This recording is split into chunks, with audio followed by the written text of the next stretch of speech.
Alright you guys, I am XChaos here, and today I am bringing you my Halo Update opinion video. Now I understand that I'm pretty goddamn late to the mark, as always, and in the video making business I'm well aware that it's better never than late. But I'm the guy making the Skyrim Let's Play about 10 years after the game's been released, so far be it from me to be the one who's the judge over the philosophy of time. I mean, it's neither here nor there, so let's just get to it. And today I am going to be looking over the good, the bad, and the ugly of the Halo update that everybody already knows every little thing about. Also, we'll be taking a look at the new technical preview, which was recently streamed on the Halo channel. And to get started with the good, it turns out that the grapple shot, which I complained multiple times about in my other videos, kinda ranting and raving about the whole new Halo shit. Yeah, well it turns out the grapple shot isn't a fixed feature like I was concerned about.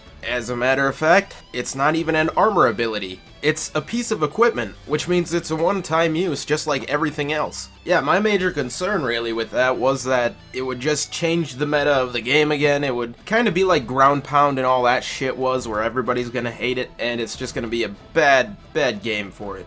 The gameplay is gonna completely suffer from it, but it turns out it's best case scenario where it's equipment, which I didn't expect. I really thought it was an armor ability. So I can gladly say that I went from absolutely hating the grapple shot to loving it, and that's a great sign for 343. Next I want to take a look at the new vehicle sandbox. The first part I'd like to talk about is the vehicle destruction. Now we've had vehicle destruction in the past with Halo, but it wasn't like this. It wasn't where it was locational on the vehicle. Now you can shoot specific parts of the vehicle off, including the tires. Next thing I'd like to cover is the return of the chopper. Now it was kind of expected to see the return of the chopper given this is a brute game, like it's literally the focal point. But it's easy to see that this was a very missed vehicle in the previous Halo games. Now let's talk about the new vehicle, or perhaps I should say the new variation of the Warthog. This new vehicle is called the Razorback, and according to 343, you can put things like detached turrets on it, you can put things like fusion coils on it, which I don't know how that's gonna work out, but it sounds interesting, and you can also store weapons on the back of it. So it seems like you can kinda carry an entire arsenal with you when you go traveling with your friends. And also, they said they added something that they called the Doomsday Threshold mechanic. So when a vehicle sustains too much damage, it winds up in a state kind of like GTA, where the vehicle will be on fire and eventually it's gonna explode. Now let's move on to the weapon sandbox. And a really out there weapon that has been center focused is called the Heatwave. The Heatwave seems to be similar to a shotgun in that it has a spread to it, but at the same time it's completely different to the sense that when its rounds fire, they can bounce off walls and then come back, or you can bounce the entire shot off a wall and just bank shot somebody to death. So it's really cool, and I guess it also goes through players, so it hits the target and then it'll hit the target behind it, which seems pretty cool and actually not something that was in other Halos. Well, except for the sniper rifle, but not with shotguns or anything. It also appears that fair starts are making a return, where we don't have loadouts, we actually start off with the same weapons and we have the same chance to reach the same type of weapons on the field. And we pick up weapons on the field, and we use those weapons as opposed to starting off with a different advantage. And I gotta say, I'm really liking the way the BR is looking. It looks like it's gonna play exactly like the Halo 3 BR, and that's great. That's the perfect BR for me. Also, the return of the challenge system that we saw in Halo MCC, and how we can unlock stuff based on the challenges we complete. So it's not all locked behind a paywall, some stuff will be earned, and wearing it in field will likely also draw attention to you. Now when it comes to Halo, I haven't always been competitive, but ever since I became competitive, I love bot game modes. I love it because it works as a warm-up mode for any game type really. In the Forge, in Halo MCC, or not the Forge, the Firefight mode, I would make up some sort of a game mode where I'd be fighting against skirmishers and sniper jackals just to set up for SWAT, and that didn't work as well as the Call of Duty's bot system, which I really enjoyed that.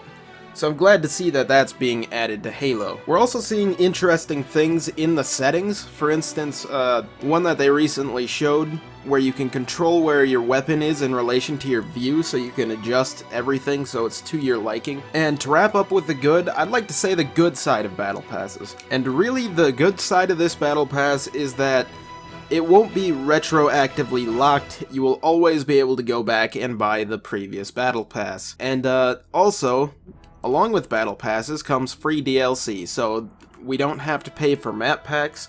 We just essentially get the map packs as they move along. They get funding for it based on people who buy the Battle Pass. Also, the things locked behind the Battle Pass are only cosmetic, so it won't affect gameplay at all. It's not like Halo 5 where you won the game based on whatever cards you had for Warzone. But that is a great segue into the bad. The bad side of Battle Passes is that they kinda ruin the vibe of the game. As in, as Battle Passes go on, you'll realize some more zany type shit coming out of the Battle Pass. For instance, in Call of Duty Modern Warfare, we saw certain tracers, for instance, that would just were kinda way too out there. For instance, there was one that turned you into pixels, like a bunch of pixels on the ground. You get shot at, and your body just turns into pixels. And it didn't really fit with the vibes of Call of Duty. It just kinda made it look ridiculous. Kind of like the stoner ghillie suit or whatever, where it just was a ghillie suit of weed. Like it doesn't fit. Or maybe some gold pants or whatever. Like stuff that's just way too out there to fit into the game. And I fear that that's exactly what's going to happen with Halo. Also, the Halo Battle Pass has no in-game coins to allow you to work towards other Battle Passes to buy them. Instead, you have to buy each and every individual Battle Pass. Now, I'm not exactly sure what the price will be for each Battle Pass, but I hope that it's lower than what Call of Duty's was, because if I have to actually go out and buy each and every Battle Pass, that price is going to rack up, and I'm not really going to be willing to spend that kind of money on that. And to express how much I actually hate Battle Passes, we will be continuing this when I reach the ugly side. Another bad thing I noticed is the return of the Wasp over the Hornet or the Falcon. Something I really enjoyed about the Hornet and Falcon is that we can have an entire team in there. Like, we can have 3 people in the Hornet, we can have, like 5 people in the Falcon? But the fact that we only have the Wasp, which is a single manned aircraft, means that it does leave the room open for possible transportation vehicles that are aerial as well, such as the Pelican, which we've only been asking for since Halo 3. So there could be a very positive silver lining to the whole thing, is what I'm saying. Also, I'm not really a hammer guy in this game. I don't use the hammer all that much, the gravity hammer, but it appears that the swing speed is kinda slow compared to other games where it's really fast, so I wonder if that's gonna be an issue for people who do use that weapon. Like I said, I play SWAT all the time and nothing else really. And Sprint is back. I don't think I need to say anything more than that. I think it's fairly well understood that, well, Sprint is back, and that's not a good thing. That's a pretty bad thing. Next is the lens flares on sniper rifles. Now, I understand that's a trend in games where people zoom in and then the scope flare just kind of goes there. It looks cool. I'll agree with that. It looks cool. But the issue here is it punishes you for using the scope, whereas just the simple sniper rifle vapor trail punishes you for missing your shot, whereas if you miss your shot, they're going to see that vapor trail and they're going to know exactly where that bullet came from. Whereas if you make your shot, then they're dead and you don't have to worry about them coming after you. So there's a bit of a psychological aspect to that I appreciate the vapor trail, but I don't really like the lens flare. And speaking about flares, something else I kind of have an issue with. It's not a major issue, this is just the bad category. Things that I don't like that are kind of